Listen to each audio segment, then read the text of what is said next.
Kaixo mungiarrak, badira aste batzuk, alarma egoeran sartuta gauzale. Luzeak eta gogorrak egiten ari jakuz.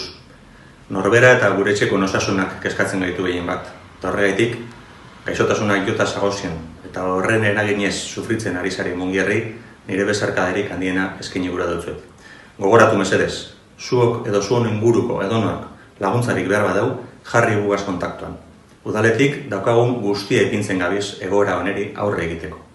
Egia da, ez dakigulen noiz eta zelan amaituko dan guztia. Hori holan izan da, gauza bat aitortu behar dutzuet.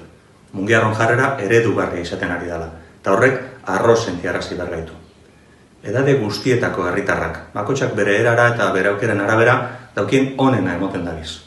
Etxean geratuz, bertotik lan eginez. Umeak eta gazteak euren ikasketakaz jarraituz.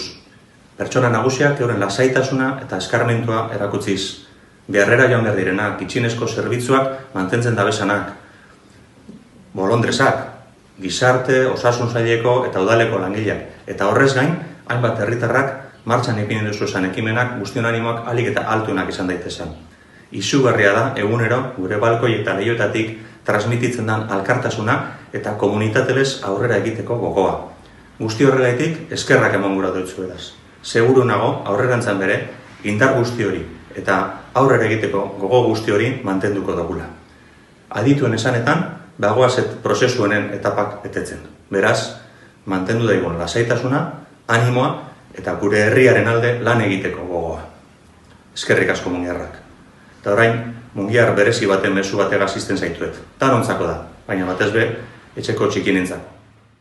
Nik goratzen azuek ez, eta badak izan portatu zen, alagindu, egundan bat ondo portaten, alkarrekin, beste lagunekaz, eta nik goratu gantzeko parik ez, bai?